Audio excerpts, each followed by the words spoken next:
May 9th, 2019. From El Cajon, California, this is episode 181 of You Can Bet on That. Hi, everybody. Welcome to You Can Bet on That, a podcast for the recreational gambler. My name is Mark Duvall, and sitting across from me is Dr. Mike. Hello. We've talked in the past, Mike, about how dealers make mistakes all the time. Yes. Sometimes in our favor, sometimes not. Right. But usually when it's in our favor, we don't really call attention to it. Right. Just, that's just part of, it's the casino's responsibility and the dealer's responsibility not to make mistakes. If it was a huge mistake... If it was I might say outrageous, just, so you're not stuck with a pink chip in your rack that shouldn't be there. It's like, right. Where did that come from? But smaller mistakes we usually let go. The funny thing is we never let their mistakes go. Oh no! If it's in the house's favor, we always bring attention to it.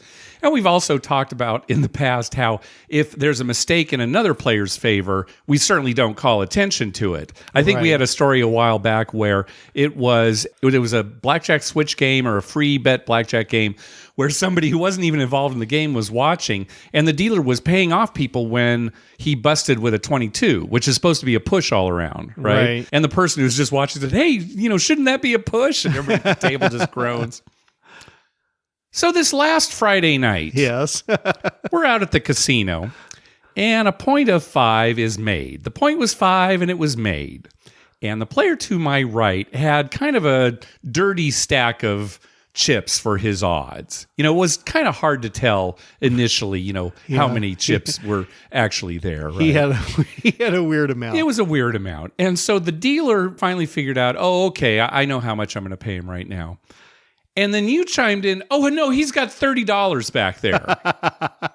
Well, you know what it was?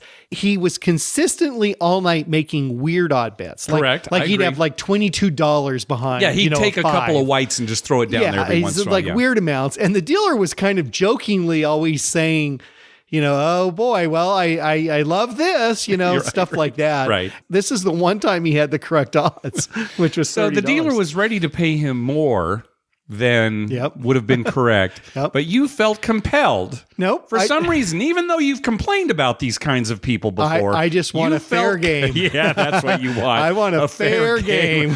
All right. I'll keep that in mind next time you get overpaid on one of your weird prop bets out there. No, he doesn't get 200. He gets 125. Fair game. Well, I'll tell you what was funny is the week before that, there was a new dealer who was, when I had a $60 six, was paying me $90 when it hit. Consistently, right? Yeah. Not just one time. Well, the first time she cut it out, so she's supposed to pay $70, and they usually cut out 2 green chips and 4 red chips. Mm-hmm. She cut out 3 green, 3 red. Yeah. And just handed it to me, so I picked it up and looked at it for a second, and then she was on to the next person. Okay. So I didn't press right. for whatever reason. And then the next roll, same thing, 6 comes up and she pays me 90 again. So now I'm thinking, well, I can't press. I'll call attention. I'll call attention to it. And then, and then when I get to 120, she's probably not going to pay me some weird amount. Yeah. So I just left it. And darn if the shooter didn't roll like 5 6s. So it hurt you. In the long run, it hurt me. You did something that was morally questionable. Right.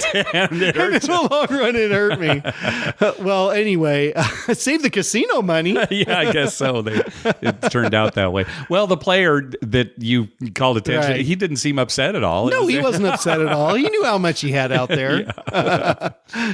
Well, it's funny because, I don't know why. I just immediately, because the dealer was so flustered every time. And I just immediately no, you cut that wrong. Yeah. All right. Well, we've got a few stories from Gamblepalooza that we completely forgot about in our recap. And so we thought we'd talk about them right now. One funny thing that happened to me at resorts, we were at the craps table, and I decided I wanted a Red Bull. So the cocktail waitress came along, and I said, yeah, could I get a Red Bull, please? And she looked at me like I had broken the law or something. I was trying to figure out what's going on. Well, what kind of crazy person orders a Red Bull? All right, I'm going to have to call security, sir. Right? That's kind of the look it was. And then she said, oh, okay, I'm going to have to get a comp for that. And I was like, what, for a Red Bull? For whatever reason at resorts, they have to get a comp from the pit. Yeah. for a Red Bull. Yeah, because when Red Bull's delivered to Resorts Casino, it comes in an armored truck. Yeah. There's guards. They take it in the back. They keep a strict count on Red Bull. Yeah. I mean, this isn't something every casino does, but a lot of them do. Red Bull is very strictly regulated. I understand that Red Bull doesn't come out of the gun. All right. But people are ordering, bottles of Heineken and, things like that. Right. I'm sure there's a good reason. Yeah. It's honestly, they don't get it in bulk or, like you said, it arrives in an armored truck or something. So I couldn't get it right away. They had to talk to the pit, I guess, to see how much I was wagering. Right. Said, well, can we give this to him or not? They had to fill it out and sign it and then give it to the cocktail waiter. Fill out for just this once, sir. You're getting one Red Bull. Don't even think about asking for another. Never have I ever seen that. I order them all the time, Red Bull or Rockstar, whatever, right? It doesn't come out of the gun. Yeah, it doesn't come out of the gun, right? But again, a bottle of Heineken doesn't come out of the gun either, right? So, yeah, and you pay for Heineken, like at Harrah's, you pay for alcohol. Well, I mean, don't even compare that, right? Drinks are free in Atlantic City, right? But apparently, if it's a Red Bull, you got to get a comp. So you use some of your comp money for that. Well, that's the other funny thing too is it was resorts where we earned hundreds and hundreds of dollars in comps for like 4 hours of play. So, but there's some executive sitting at a desk saying, I don't mind giving a lot of comps out, but damn it, we are not giving away Red Bull. Red Bull is the one thing we will not give away. I wonder if I tried to use those $200 worth of comps to buy Red Bull? Get Red Bull at the gift shop, if they would have done, sir, you're going to have to put those back or pay out of pocket. You're probably going to go to the case and it's going to have a lock on it. And you have to ask, you have to ask the guy to come over. If you want to touch the Red Bull, we unlock the case. And then meanwhile, you're all the allowed bourbon to touch and it. vodka's just out in the open. Yeah. Another story too, we didn't talk about, doggone it, Adam had quite a come out roll for you at Caesars. He had a monster come out roll. He must have rolled, well, now I think there were maybe some 11s, maybe some craps in there, but he rolled so many 7s. Yeah. How many did he roll, do you think? He rolled like 7 7s, and there was there were at least 2 or 3 either 11s or craps interspersed among the 7s. Yes. So I'm betting, the horn bets and 7. Yeah, that's one of Mike's new thing is to hop the 7 on the come out roll. That's 3 separate bets on each of the combinations that 7 can be. 1, 6, 2, 5, 3, 4. Right. And gosh, you had it. I started with $30, which is $10 on each. Yeah. And on his last 7, I had $300 on each. On each, so $900 bet. Oh, man. On 7 coming up. Yeah, he really made some money for you on that one. He made that was quite fantastic. a bit of money. Yeah. Did you tip him at all? I tipped him. Oh, you did? Yes, I tipped him. I don't know. I don't really care for him. I gave him a pretty good tip. So maybe that you'll keep him away from you from now on. Oh, yeah, maybe it'll be a positive in the long run. Yeah. And one more story too. So we're sitting playing Pai Gow poker at Ocean, and I'm sitting right next to Tim Lawson. He's got some money on one of the NBA playoff games, right? And there are a couple of TVs above us that we can see, two right next to each other. And they were currently both on the same channel. It was like an MMA fight or something like that. And he said, oh, do you think you could switch to the basketball game? It's on ABC. And of course, this would be fine because even if somebody were watching the MMA fight, again, it was 2 screens right next to each other. So this is very common for some reason. They could not figure out how to switch this TV to ABC. It took a while to find a remote, and then they're asking us, what channel is ABC? We don't live here. I mean, what do you mean, what channels? ABC, just switch. They could never do it. They ended up switching to NBC, which was an NHL game, which was fine too. We had some money on that, but still, they couldn't switch. We see this so often. How often have we been there? Hey, can you switch to a certain channel? It happens all the time. No, I'm not sure how to do it.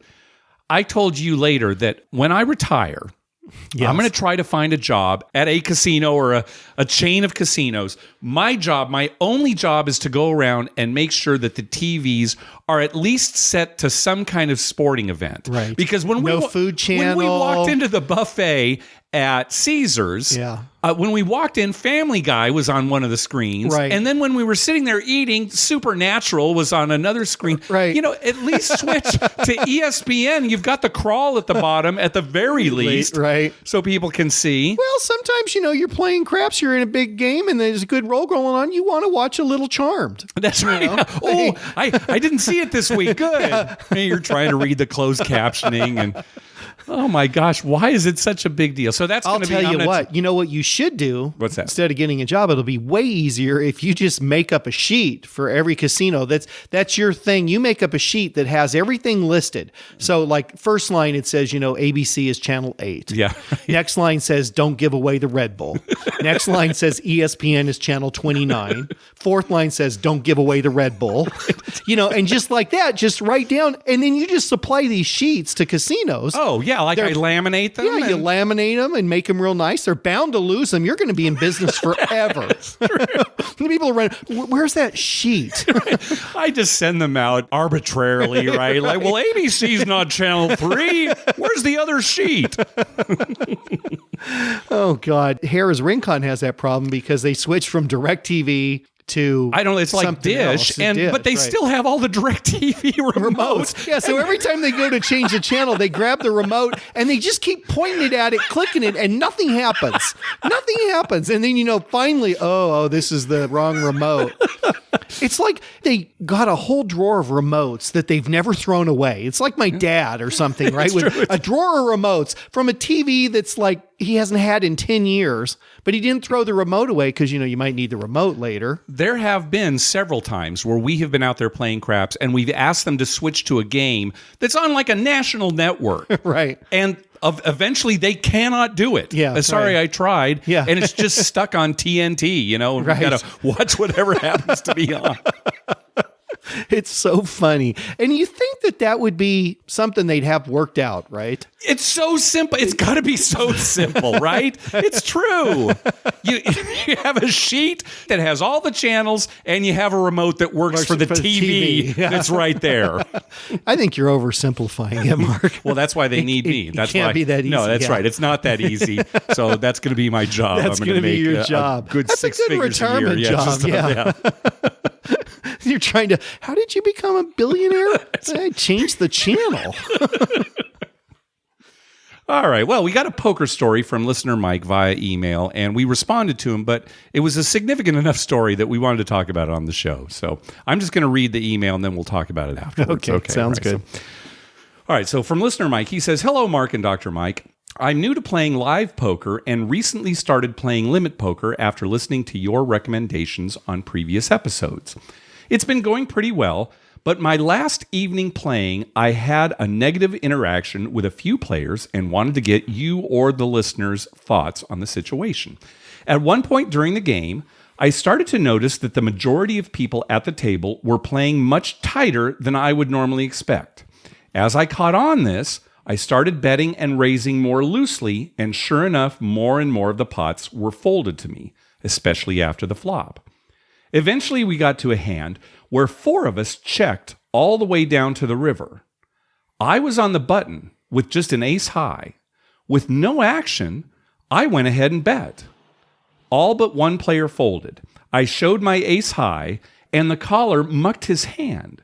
As the pot came to me, the caller commented, "Yeah, I knew you had trash," which I thought was a pretty odd comment considering he called and then mucked his hand.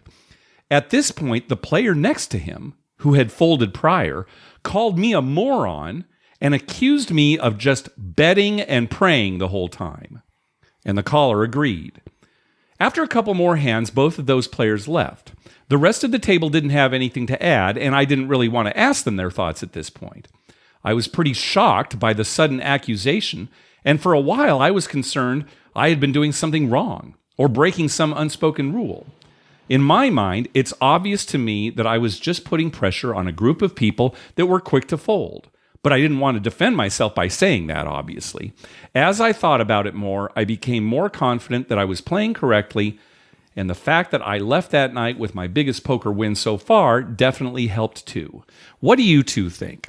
I think he did nothing wrong. Oh my gosh. Well, first of all, he's talking about how he's on the button. Everybody's checked to him. Right. Well, okay, he's only got ace high. Then he should bet. That's probably the only way he's going to win the pot. Probably Right. somebody has some baby pair. Right. And by betting at that point, you're going to get those baby pairs to fold. So, right, exactly. definitely Betting's the right smart move. Yeah. Now, the caller, he said, "Yeah, I knew you had trash." Well, he didn't have ace high beat. Yeah, right. What's he doing? And he didn't even have ace high beat? So, he must have had worse trash than Mike. Right.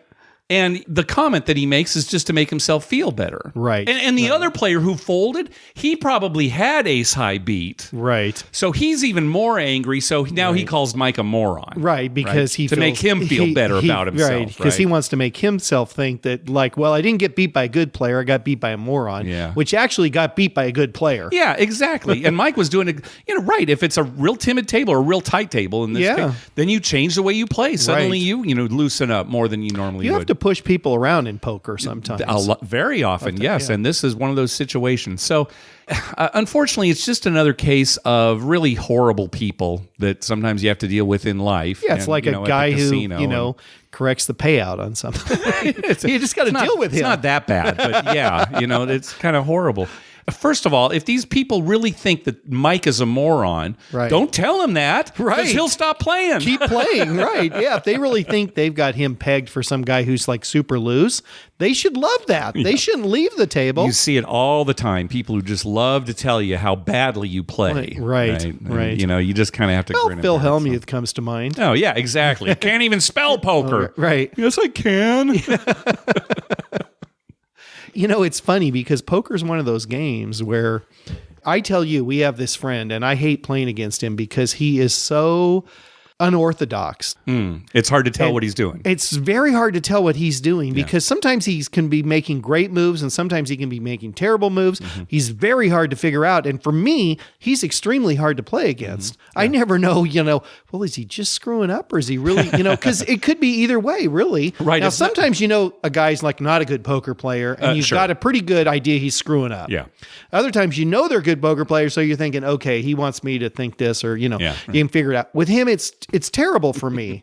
There's a lot of things about poker that make it interesting, and that's one of the things. Yeah. And to get mad at a guy because he made a great move is ridiculous. Yeah, you have to have a certain personality to play poker nicely. Yes. And a lot of people don't. Right. Well, nobody likes to lose. No, of course not. And so as soon as they lose, they're looking for reasons they lost. Mm-hmm. And the reason is never going to be because, I made a bad move. It's going to be because the other guy made a bad move. Right. Yeah. And hey, the other guy outplayed me. That's what you need to think and just say, okay, this was my fault. Right. Right. And learn your lesson. And then next time play the hand differently. Yeah. Hey, thanks to everyone who's been clicking through our Amazon link. Remember, whenever you're going to buy something through Amazon, please go to our page first, youcanbetonthat.com, and click through our Amazon link towards the top of the page. All right, let's move on to our voicemail hotline segment. Remember, call our hotline at 951-292-4377. That's 9512-WAGERS. 9512-WAGERS. And maybe we'll play your clip on the show. First up is Matt. Hello, Mark and Dr. Mike. This is Matt from Texas, and I was just calling because I am headed out to Vegas in the next couple of days for the Kentucky Derby, coming in Friday, leaving Sunday. Staying at the Wynn, not by choice, not by my choice, I should say, but buddies prefer to stay there. I'm not much of a fan, but, it is a nice place. The casino doesn't have the best games to play. But we'll certainly head downtown and head to some other properties to check it out. But I'm not much of a horse bettor, frankly. I prefer craps, blackjack, table games along those lines. But they're pretty into the Derby, obviously, and other games. It is for my buddy's 40th birthday, so it's all about his party this time around.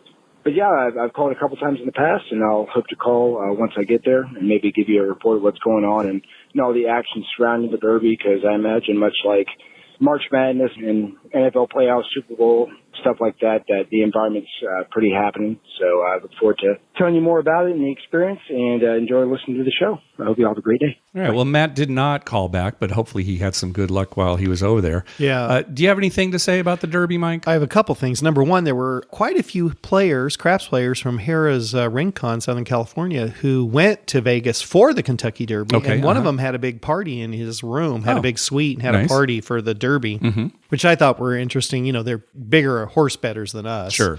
The Derby itself was fascinating. Sure. Oh, yeah. Just fascinating because of the controversy, and it took so long. It seemed to me anyway. It did take like 22 minutes, something like that. To decide. Because usually when you're at the track and they say there's an inquiry, it's quick. Yeah, maybe 5 minutes. Maybe 5 minutes, maybe less. Sometimes it's like almost instantly, oh yeah, this happened. But this took a while, and the result, I mean, it's controversial. I've heard people argue both sides. Yeah, and I certainly don't have an opinion on it. I don't know enough about the rules, and we did unfortunately have a stake on maximum security. Right. But anyway, it's interesting, and it kind of throws the whole Triple Crown thing up in the air too. Because, there's not going to be a Triple Crown winner this year. Well, the horse that won, they're saying he's probably not even running in the next race. So.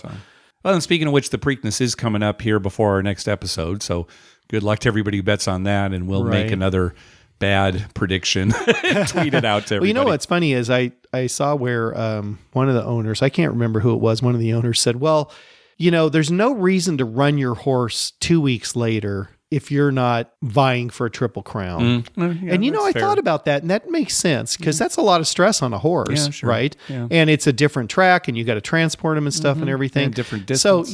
So why put that stress on the horse unless you really think you got a shot? Unless you really think you got a shot, right? Yeah. All right, next call. Hey, y'all, this is Jana from Houston. I just wanted to give you guys a quick trip report on our Vegas trip from last week. We landed at 7 a.m. on Wednesday the 24th. We grabbed our luggage, went to the hotel. We were actually able to check in. Surprisingly enough, they had a room for us. Went and ate breakfast, and I ran over to the Fremont, and I went and played a slot machine, Buffalo Gold. I put in $100. First rattle out of the box, I hit $100 and something jackpot. I cashed out, went and put my original $100 back in, played 2 or 3 hands, won another $150, cashed that out, went back, put my $100 back in, played again, hit a $250 jackpot. I was like, this is crazy. Never happened before. So I cashed out. I did not go back then, but I thought, I'm getting pretty lucky. Let me go to the craps table. Got in on a $5 craps table. Once the dice got back around to me, I rolled. I don't know how long it was, but I had just under 30 rolls. The table was pretty full. I couldn't believe it. Everybody was clapping and cheering, and I was having a good time. Made some money. I heard a text come through on my phone, and I knew it was my husband. So I went ahead and colored up. I had bought him for $150, and I had doubled that. So the money I'd won on the slot machine plus the money that I had just won on that craps table had already over and above paid for our trip. So we did whatever it was we did, and then about 2 hours later I came back to the Fremont, got on a different table, and I looked up and I saw the sign for the sharpshooter sign. And I'm like, can y'all explain that to me? What is that? And they said, well, if you roll 25 rolls, you get a cap. If you roll 40, you get a brown jacket. And if you roll 60, you get a black jacket. And I said, well, 2 hours ago I was on this table and I rolled almost 30 rolls and, nobody said anything. And they looked and they said I wasn't being rated. And I said, well, I handed them my card and they handed it back and I didn't move. I was betting every hand. And so the lady took my card and she made sure I was in the system. She was a little perturbed at me, actually. And this was the pit boss. Well, a few minutes later, the dice finally made the roll back around to me. And another pit boss at this point had come on duty. I think they were having a shift change or something. And this gentleman's name was Larry. He was so nice. He said, Jana, I've got you covered. You're okay. And so I proceeded to roll, and I hit a 23. I 7'd out on my 23rd roll, and I went, no, it can't be. And about 10 minutes later, he came back and handed me a certificate, and he said, I might have missed a few rolls. And I'm like, oh, my God, that is so sweet. And I said, you didn't have to do that because I was certainly going to try again. I had a great time. I made quite a bit of money at the tables, but I did want to give you guys a trip report and let you know I did make the junior sharpshooter. That was my big claim to fame for the week.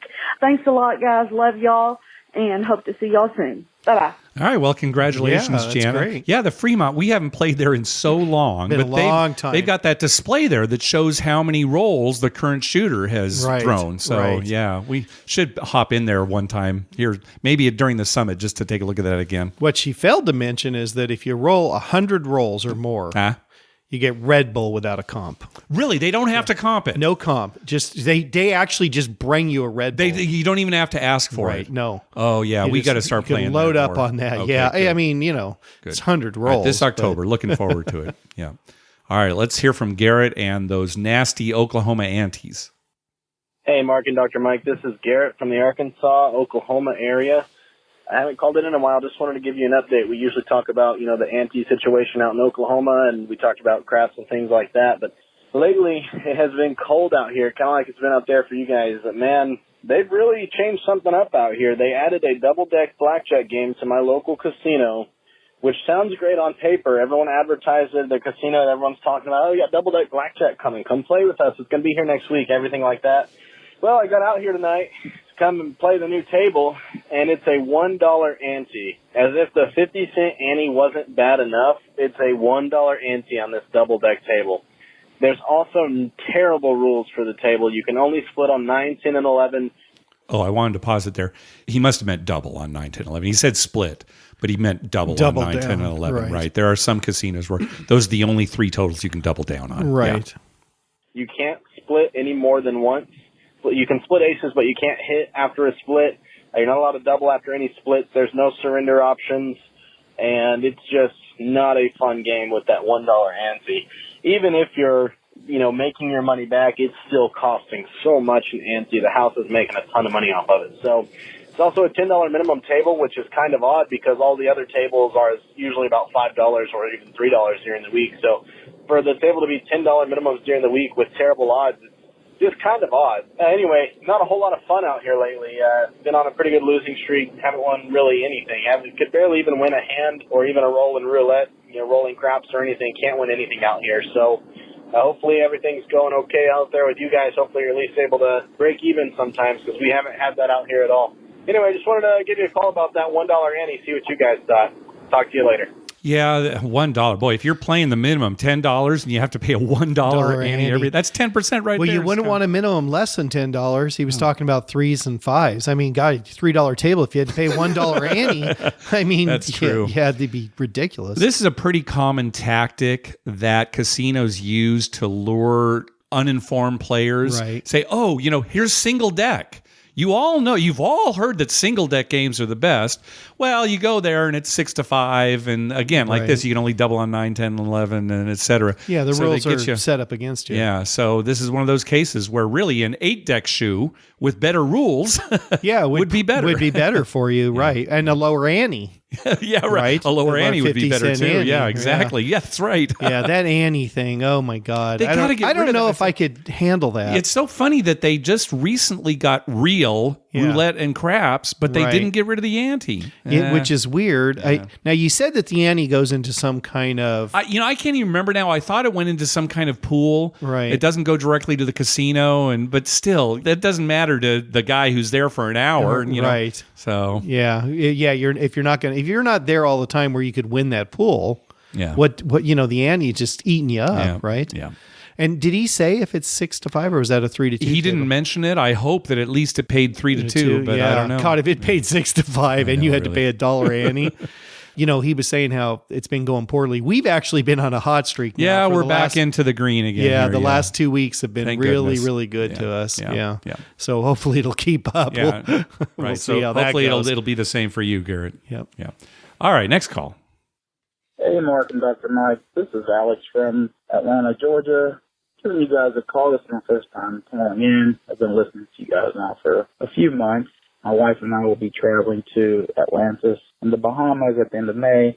Plan on doing a little bit of gambling, maybe a lot of gambling, depends on what the casino is like. I usually play craps and blackjack.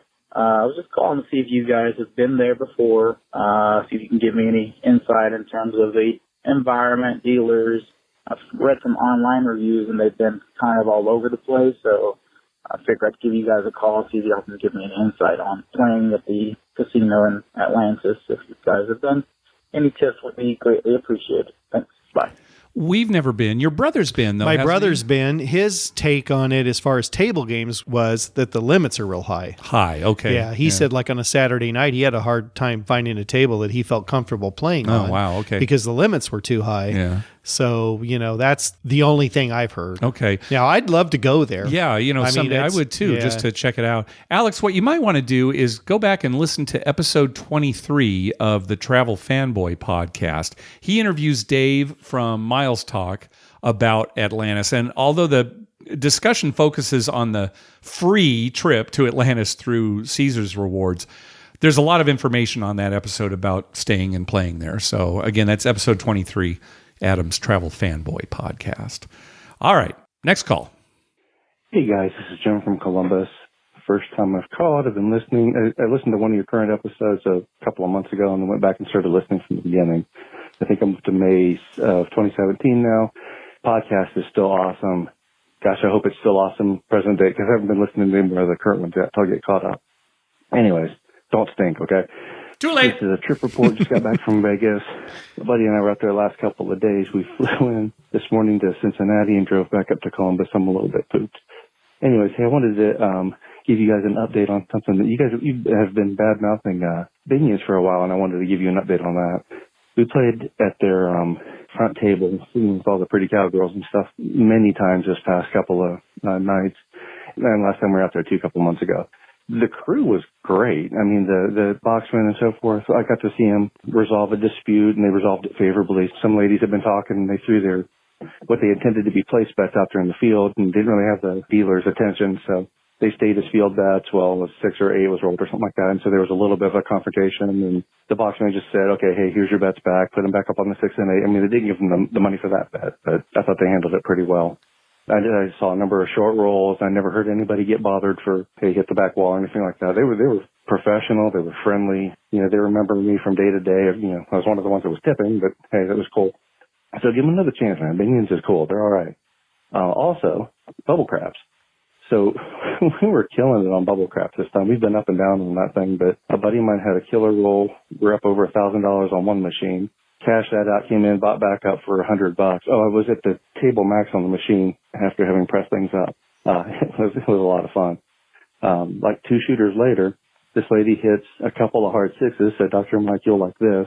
I wasn't on the hard six at first. I get on it, press it from $2 to 10 to 25 to 50, and she never did hit that 50, but she made me a nice little sum there on it. So good times. Oh, you guys would hate this one, but there is a bubble craps at Binions as well that you can have, as long as you have a total bet of $1, you're good on it. And they'll let you bet in 25-cent increments. So you could go across for $1.50 if you want to. But you got to act quick. You only got 15 seconds between plays to make your decisions.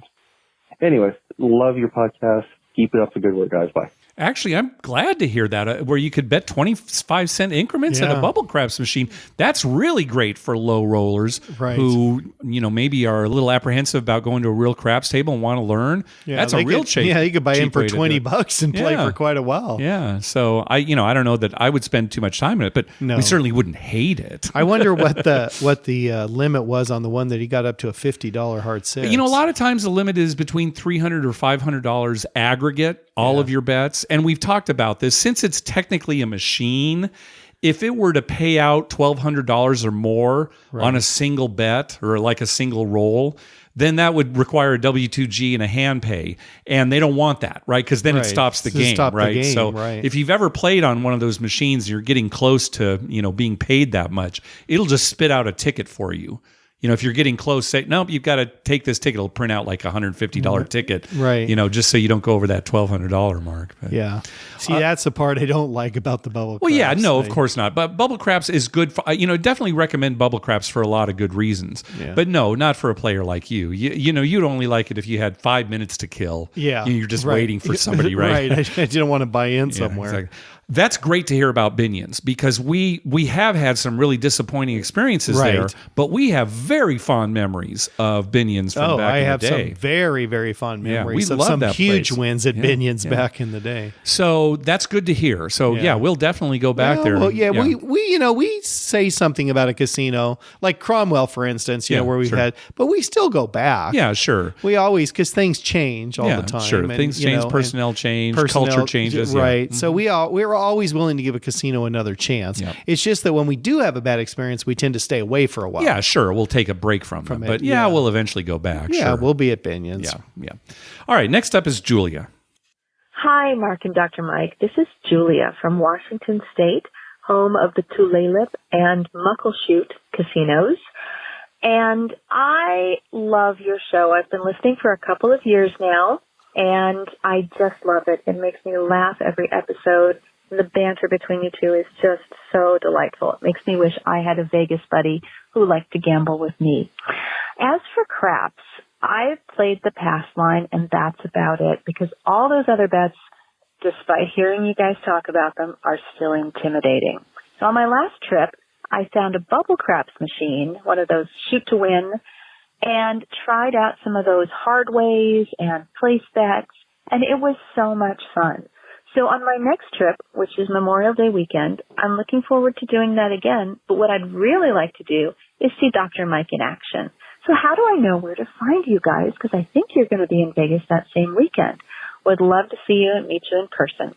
Take care. So there's a great example of bubble craps. Right. Just taking some of that intimidation away. And, right. Yeah, once you play a little bit, you probably okay, I think I can handle a real table. So yes, we're going to be there over Memorial Day weekend for 360 Vegas Vacation 8. We're getting in that Sunday and we're leaving Tuesday. We will definitely tweet wherever we are playing. And again, you do not need to have a Twitter account to follow our tweets on Twitter. Just go to twitter.com/youcanbet on that, and you'll see where we're at any given time. Also, we're going to be staying at Bally's. We've never stayed there before. So we thought, well, let's stay there, see what it's like. So chances are that's where a lot of our play is going to be, at Bally's. Well, especially like Sunday morning. We'll probably be right at Bally's first thing Sunday morning. Yeah, so that's, and we plan on getting there pretty early. Yes, so, yeah, exactly. So we'll be playing at Bally's, and then, Bally's connects to Paris. So you'll probably be in that whole way. Cromwell's right across the street. We'll be playing at all those and then places. Planet Hollywood, maybe down to Harris. And then, of course, we're going to be doing a lot of the 360 Vegas Vacation events. So if you just go to the itinerary for that, we'll post something in the show notes, maybe in our next episode, you can kind of see where we're going to be, or at least around where we're going to be. Right. Yeah. So looking forward to meeting you, Julia. Yep. We'll be there. We're easy to find too. It's incredibly easy. You'd think it'd be hard with all those people. It's incredibly easy to find us. All right. Next call. Hey, Mark and Dr. Mike. Just want to let y'all know my first time at the craps table this weekend. Kind of taught my buddies how to play, even though it was my first time too. Well, anyway, I had been betting on the all tall, all small, make 'em all, and I never won it. But the dice got to me, and naturally I didn't put down any money, and I rolled about 8 points and hit the all tall, all small. Just that y'all would get a kick out of that. Good job with the show.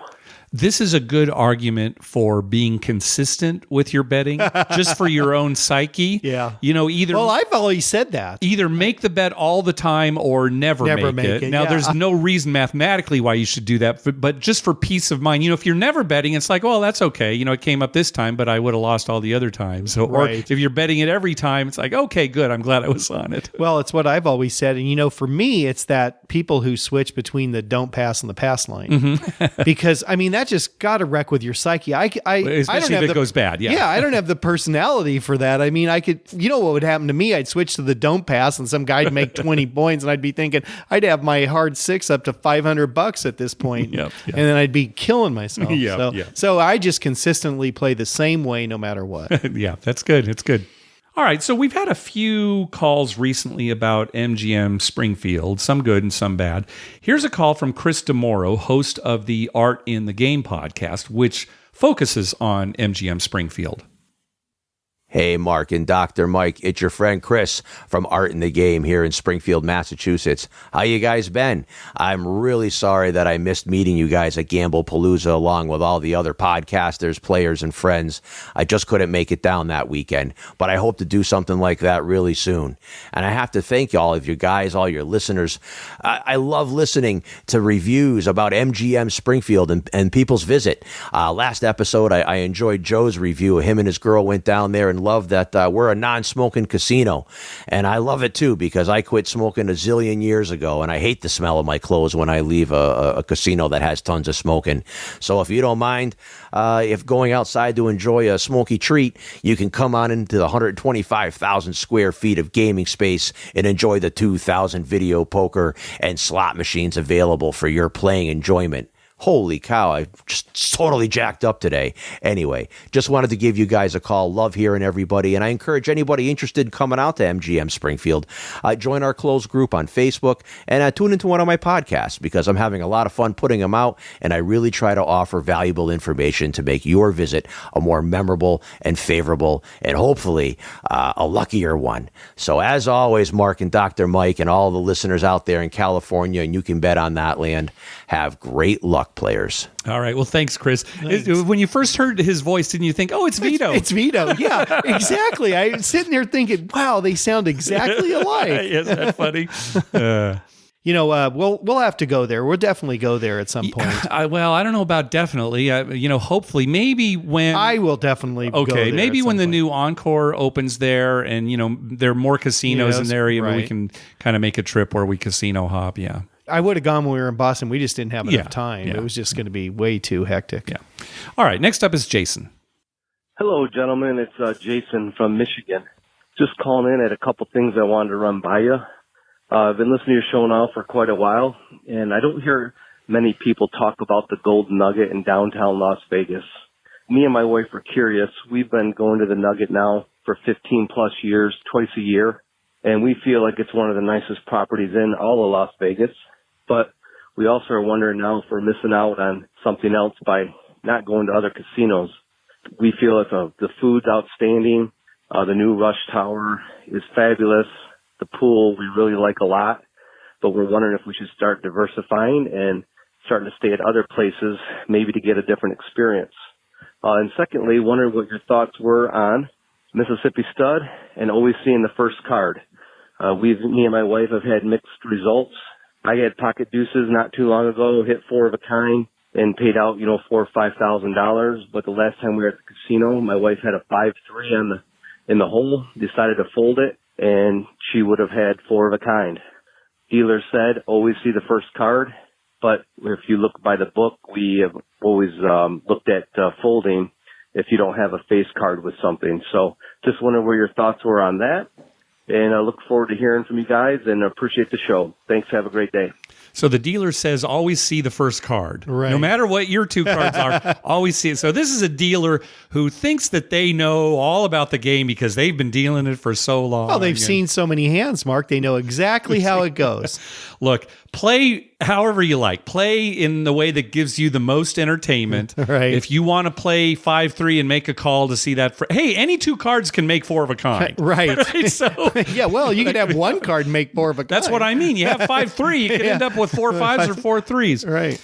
So do whatever you want, but in the long run, if you're calling with 5-3, you're going to lose way more money than if you just fold that hand. Yeah. So again, it's another one of those instances where you have to put out of your head the fact that I could have made 4 of a kind. Yeah. But you have to remember what would have happened. If you got 5-3 dealt to you every single time and you stayed every single, you'd lose a ton. You'd lose more than if you just folded every time. That's Right. true. So if you want to know the right way to play mathematically, head on over to the Wizard of Odds, and he's got a basic strategy for Mississippi Stud. Do whatever you want, but I like to go with the odds. I like to follow the math. Yeah, and I like to play it a little loose, but I'm not that loose. Yeah, right. 5-3. Yeah, it would be a little hard. Everything. Yeah, the Golden Nugget, it's certainly the nicest property downtown, at least until Circa is built. But, we love staying there. The facility's great. The pool is really cool, Yeah. I think. I've always thought that. The facility's nice. Yeah. They always give me a ton of comp stuff. Yeah, so that's true. I do get a lot of stuff. a lot of stuff from them. I like that. And I always tell people, I told somebody just like a week ago, I told a player, they were talking about hotels to stay. And I said, well, if you ask me the best room I've ever stayed at, and I mean, I've stayed at big suites at Caesar's Palace and Planet Hollywood. I've stayed at some pretty big suites. But still, the best room is that one suite that one time at Golden Nugget. Yeah. It had a table. It had like a eating area. Like a big dining room table? Big dining room table. It seated 12 people. There were 12 chairs. I've never, in a hotel room, I mean, how do you need 12 chairs? You're going to throw a party. You're going to throw a Kentucky Derby party. Yeah, that was awesome. Yeah, as far as the casino goes, for me, we play craps there mostly. Right. That's kind of hit and miss. Well, it's very crowded. Yeah, that's true. If you don't like to be crowded, it's crowded. I mean, contrast that with like Bellagio, where you have tons of room around the craps table. They only have 3, 4, 5 times odds, which is comparable to the Strip. But downtown, that's, not all that There's great. other places. And every once in a while, I'll get dealers that are just, it's not a good crew.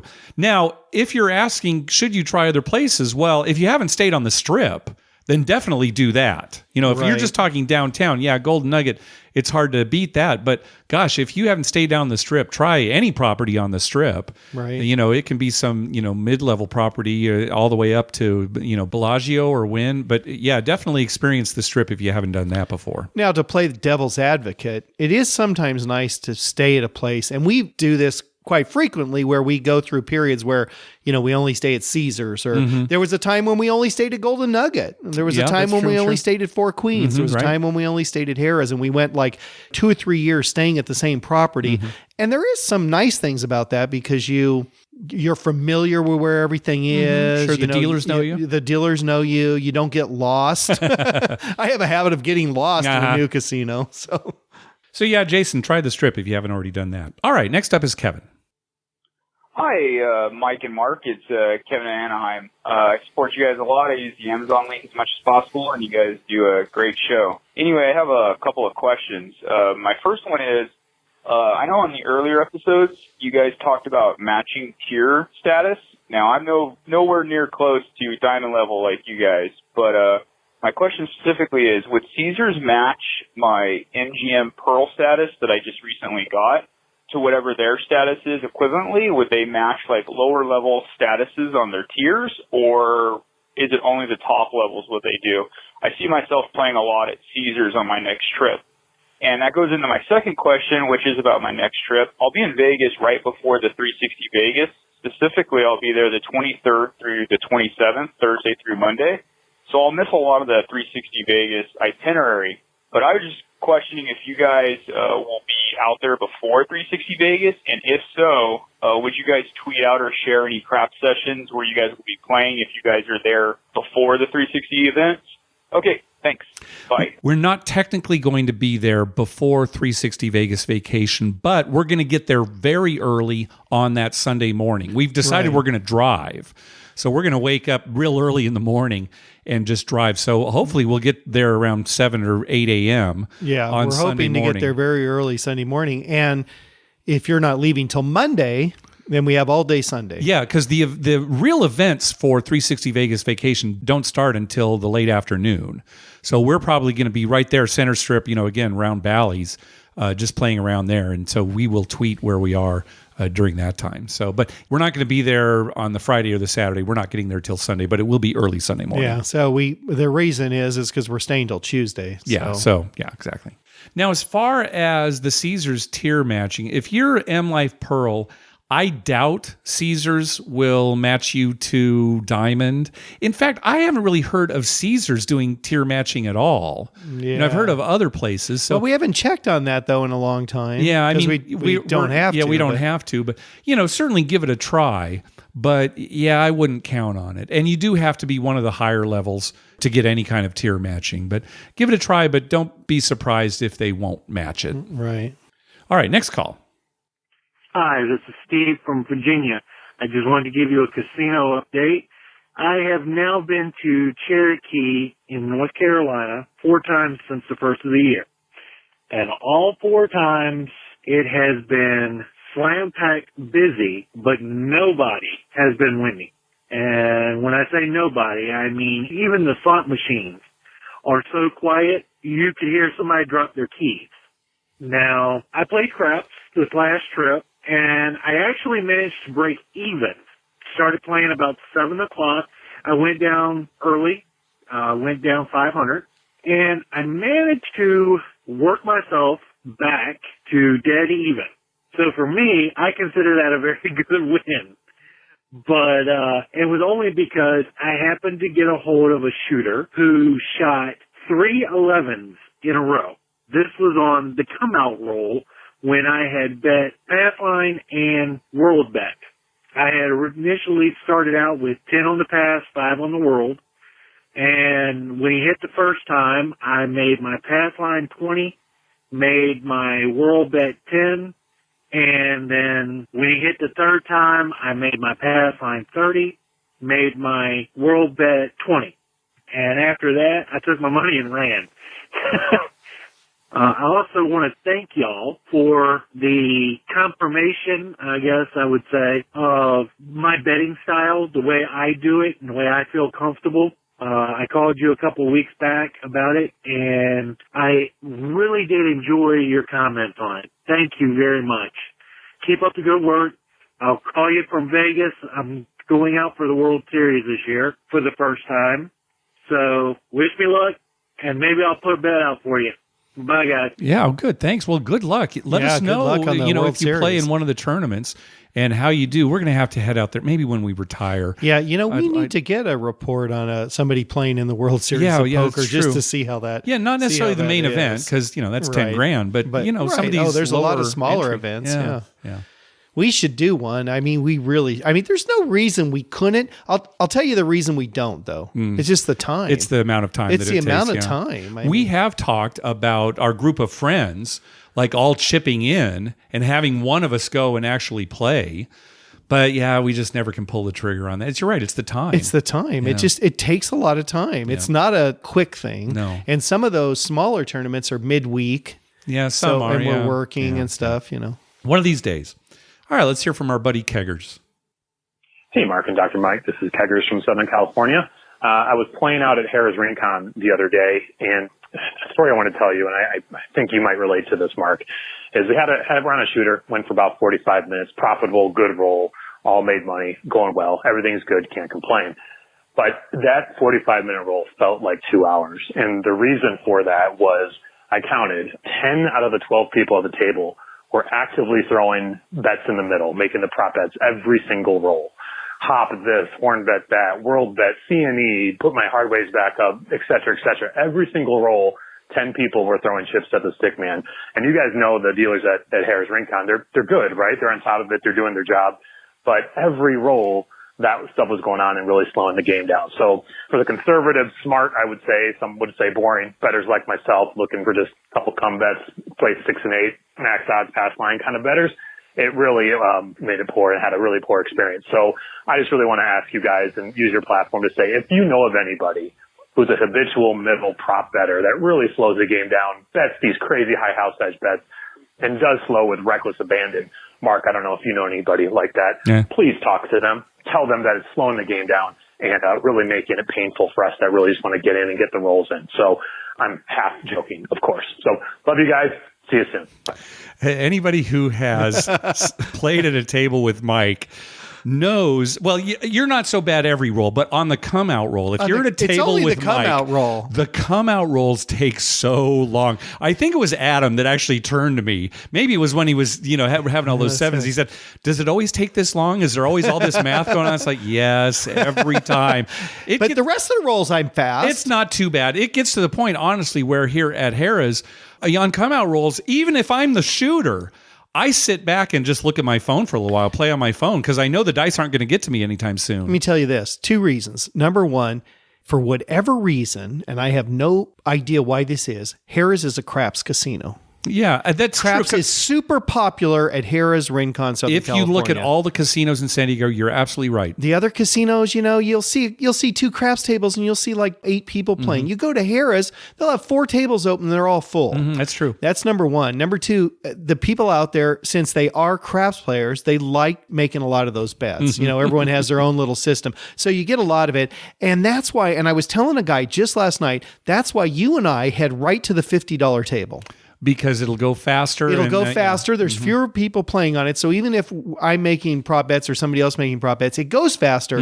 You go to a $10 or $15 table, they're full. You've got 14 people playing and they're all making prop bets, or most of them anyway are making prop bets. So it's going to slow the game down. Something you have to deal with out there. I get so antsy. Luckily at Harrah's, I can use my phone at the table. They don't have a problem with it. Now, when we were at Atlantic City, I couldn't, look at my phone when I was at the table. So I was just walking around. I was pacing. It just would take so long. I couldn't just stand there. You kept stepping away from the table and walking away. And eventually a pit boss got mad at me. He said, "Sir, will you please just stand? If you've got bets on the table, just stand there." And it's like, he really chastised you too. Yeah, he tried to kind of be nice about it afterwards, but I should have just cashed out because it was brutal. So funny because after that, I turned to you and said, "Are you okay?" Because you looked really like, "Oh my God, this is the worst thing ever in my life." I was just bored. I wasn't really mad or anything. It was just you look terrible. Now me, and you know this is true. Even though it's taking a long time, sometimes I get a little fidgety with I get fidgety with late bettors, but I don't get fidgety with anybody who just throws out their bets and waits their turn. Okay, sure, right. And because they're allowed to make their bets whatever way they want to play. I get mad when they make bets and then 2 or 3 people make more bets and then the same guy comes back and makes another bet. Just get them all out at once. But it's part of the game. Yeah, no, it is. Right? It is. So as long as you should just sit back and enjoy the action. Enjoy what everyone's doing. That's what I should do. Yeah, and just think to yourself, oh, I'm so much smarter than them. Oh, I'm going to win so much more money than them. Yeah, that'll work. All right, let's hear from our buddy Robin. Hi, guys. This is Robin. Sorry to miss you guys at Gamblepalooza, but I just have a few quick things I wanted to pass by. Went on a cruise a couple weeks ago, which was the reason why I wasn't at Gamblepalooza. And the craps session that I played in the casino was really interesting because I wanted to try playing the don't line. And boy, was that the worst time to choose to do that. There was a lady there from New York who kept playing threes face up, and she shot for like 25 minutes. It was amazing. So I switched over just to get my money back on the pass line, but she was just amazing. And I didn't know if you had anything to say about concerning that particular dice setting. But anyway, she was awesome. Okay, and then now some little quick bits here. MGM Springfield seems to be listening to its audience because they've made some changes. They started a couple weeks ago this early bird $5 line for carnival games and blackjack. Unfortunately, it's not being offered for roulette and craps, but it is 6 to 9 in the morning, $5 tables. Also, they're adding another bar with more video poker, even though the video poker is just like crappy pay tables. But still, they're listening to get more of that. And they're also adding bubble craps. Now, I've not played a lot of bubble craps, maybe a little bit of Foxwoods, and I wanted to hear your opinion on that in terms of the social part of it. And is it something that you've really ever played? Do you have any suggestions? Or just stay away from it, whatever the case may be. Their table limits start at $10 for regular craps. So, and Foxwoods and Mohegan Sun are still offering $5 tables. Matter of fact, into the night during the week. So that's something. And finally, hey, I'm all in for Gamblepalooza in Reno. I think it's a great idea. Haven't been in decades, so I'm all in, man. Okay, thanks a lot from New England. We'll catch you later. Yeah, we talked about maybe a Gamblepalooza Reno. Now let's make it clear though that Gamblepalooza is Vito's and Eric's baby, right?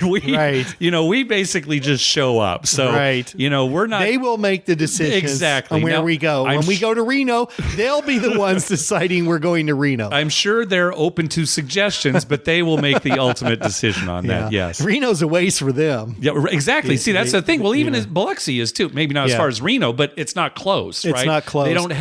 They probably don't have any contacts there like they do at some of the casinos near where they live. Yeah. That's the big difference. Right. So, if they decide to have it at somewhere back in that area, I'm for that too. Sure, yeah. Now, as far as bubble craps go, we've already kind of talked about that. He was bringing up the social aspect of bubble craps. There is a certain amount of that. I think there's very little. For me, there'd be so little because I'd be like freaking out trying to make my bets. Well, that's true. I would say that there's more than just a bank of slots. Right. Right. Because usually you're winning and losing together, but it definitely is different. Maybe. Bubble craps, you got to keep moving. Slots, you can stop and the person next to you can stop pushing and you could talk for a few seconds. That's true. Yeah. You're not kind of on a there's time no limit. stopping in bubble craps. It's mostly when the roll comes up, you all look at each other and, hey, that's great. It's third one in a row. And then you're back to making your bets. Yeah. I think bubble craps, you need a corner man, like in boxing. You need a corner man behind you, like with a towel and wiping you off. Because it's just going too fast. I got you. That's the only way I could play. I bring my own corner man. That makes sense. Who's that guy standing there? Oh, that's Mike's corner man. Oh, okay. Gotcha. Yeah. Right. Maybe I'll get one for regular craps. I'm going to do that some night. Just get a corner man? Just get a corner man. I always bring a towel. Maybe I'll do it one night. Yeah. How you doing? You okay, Mike? Yeah. All right, get on in there. Get back in there. Put your mouthpiece back in and get in there. Now, the dice setting that Robin was talking about is a very popular dice set. It's basically 2 3s, a hard 6 on lined top up of like the an die. arrow. Yeah, like you make a point with like a V. Right. Yeah. And it is traditionally kind of this is what'll make you the most money. And there was one trip years ago where, hey, Mike, have you seen this? We actually tried it. We had great luck. Right? It was like, hey, there's something to this. And then the next trip we got wiped out. So you know how we feel about dice setting. It's fun, but it's not going to determine. Well, I got chastised recently for dice setting. Yeah, this is the whole story that supposedly you're going to tell people if they come up to you, right? Yeah, I'll tell you how badly I got chastised for setting the dice. I was like, the story's okay. Yeah, he'll tell. right. I don't want to warn people. It's okay. Yeah, I just it's just it takes a while to explain. Yeah, right. All right, last call from our buddy Taylor. Hey, this is Taylor from New Mexico. No royal flush for Tara, but we did have a winning trip. 2 things that we've never had before happened. One is I hit all small, tall, make 'em all. So that was the first night. And the second day, when I woke up in the morning, we felt so lucky that I woke up thinking I should play some Keno today. And we played some Keno while we were having breakfast. $10 in, $34 out. So I even won in Keno. So that's the second thing. Okay, guys. Looking forward to see you guys in 2 weeks. Yeah, wow. Looking forward to it, Taylor. When yeah, he said 2 things happened that never happened, winning at Keno would not have been what I thought was coming up. I mean, how many mornings have you woke up and thought, I'm going to play some Keno today? Maybe once or twice, and I've never won. Yeah. So I guess I haven't had that experience either. Maybe this trip. How can you lose at Keno? Hopefully we'll find a place when we're here. So the trip is in about 2 weeks. We actually are going to have one more episode before that trip. So we'll talk about that a little bit more on the next episode. And Taylor here just recently, he's a professor. He recently got tenure. He posted up on Twitter. So congratulations on that. That's Taylor. great. Yeah, that is good news. Getting back to Keno, I'm laughing. They used to have Keno tournaments. Gosh, that's casinos right, yeah. years ago. Remember? Yeah. They'd have a Keno tournament. Yeah. Some hotel. most of them don't have Keno, At so I all guess now, that yeah. you're right. But the ones that still do, somebody should have a Keno tournament. All right, I'm going to try to look into that. See the last time there was a Keno tournament. The Keno tournament. Oh, funny. I don't know what the strategy is behind Keno tournament, but I don't know, just fill out a 1 spot every time, right? Hope you get lucky. Just no spot. I didn't lose any money, and still haven't lost. Got my original 1,000 here. All right, well, that's going to do it for this episode. We want to thank some people for some PayPal donations. First of all, Kurt for his recurring donation. Thanks very much. Also, Mikey G from Milwaukee. He says a karma donation for an upcoming gambling trip May 23rd through the 25th to Q Casino in Dubuque, Iowa. I can't wait to play some craps. #PressTheHard6. Good luck on your trip, Mikey. Also from Randy and Lena, gentlemen, my wife and I are preparing for our 10th trip to Vegas, May 8th through the 14th. In addition to the usual debauchery, we are celebrating her 40th birthday. I hope that this small karma donation will bring you guys good fortune on your next trip as well. Thanks very much. Happy birthday. Yeah. Then from Taylor, he says, staying at Red Rock to celebrate my 10-year in promotion. Tara going for her first royal flush, so sounds like she hasn't gotten it yet, but maybe it's coming. It's coming. Yeah. Also from Jennifer and Troy, a karma donation for 2 trips in May. Good luck. From our friend Melanie, she says, I love it when I forgot it's Thursday and Mark and Dr. Mike pop up in my podcast feed. The bonus episode gave me the same feeling of hitting that parlayed hard 8. Your content and commentary are hilarious, engaging, helpful, and so entertaining. Really love all the stories and tips. I'm so bummed that I can't make it to the summit or Vegas vacation because I really want to hear Dr. Mike's Australian story and the other one too long for the podcast. Just tell it. I promise we listeners will love it. You were trying to remember, what's this Australian story? You can't remember, can you? No, I can't remember. You say stuff on the show. We're gonna have to go back, and the context will remind me. Some listener may know. If you remember what Mike said about Australia, I think it was a person. Like an Australian person here in the States and something, and you can't remember it all, can you? Yeah, well, I mean, like I said, if I hear the context, it'll pop in my head. All right. Going back to Melanie's message, I hope I get to run into you two again soon somehow, whether at the craps table or outside the gift shop where you are loaded with water and candy bars from surprise comps. Melanie from Colorado. And finally, a donation from Berkeley. Karma donation for my friends and I on my 41st birthday bucket list trip to attend Electric Daisy Carnival in Las Vegas this year. Looking for a lucky ace deuce. Thanks for all you do, Berkeley. So thanks again to everybody for those donations. Yes, thank you. Hey, be sure to check out our TV listings showing all the gambling-related shows coming up within the next 2 weeks. We update those listings every Wednesday using a customized program that searches through all the raw American TV data. Just go to youcanbetonthat.com/TV-listings. We'd love to hear from you. Call our voicemail hotline at 951-292-4377. That's 9512-WAGERS. Or you can email us at youcanbetonThat@gmail.com. And I'm a little backed up on responding to emails, but I'm going to try to get through all of them by the end of this weekend here. Well, maybe I'll make a lot of prop bets, and you can just answer the emails at the table. There you go. Good idea. You can also follow us on Twitter at YouCanBetOnThat and on Facebook at facebook.com/YouCanBetOnThat. Finally, please go to your favorite podcast app and write a review on us. We love getting your feedback. What do you got, Mike? Well, I was thinking about Melanie saying, she forgot it's Thursday. And it's funny because every Wednesday when we record this, we walk out, I get in my car, and you sit there, and we just look at each other, and we got to get through Stupid Thursday. Yeah. Stupid Thursdays. Stupid Thursday. Because we're waiting for Friday when we get to go to the casino, and it's like Thursday. Thursday. And they cut our free play on Thursday, so even if we went to the casino, we get less free play. Oh, yeah, that's Thursdays. a big deal now. All the players at Harrah's have been complaining about Yeah, they cut the free play down. Pretty bad, yeah. For whatever reason, I don't know. Yeah, I don't know, but it affected everybody. It's still better than we get anywhere else. It really is still better, but a lot of us, me included, it's half of what it was last month. It was quite a decline. It's just funny. But it's Stupid Thursdays. We got to get through another Stupid Thursday. And, another thing about those prop bets, I just got to say this. You know how many times that has saved my butt. Yes, it has. Okay, I'll admit it. But I can also tell you that there are plenty of times where, hey, Mike, I won $50 for the night, and you got wiped out. Right. And it's because of all those prop bets. So it goes both ways. Yeah. But you just got to sit there at the table and enjoy the moment. Exactly. That's what I do while looking at my phone. That's why Keggers is at another table. Hi, Keggers. All right. Thanks for listening. Good night.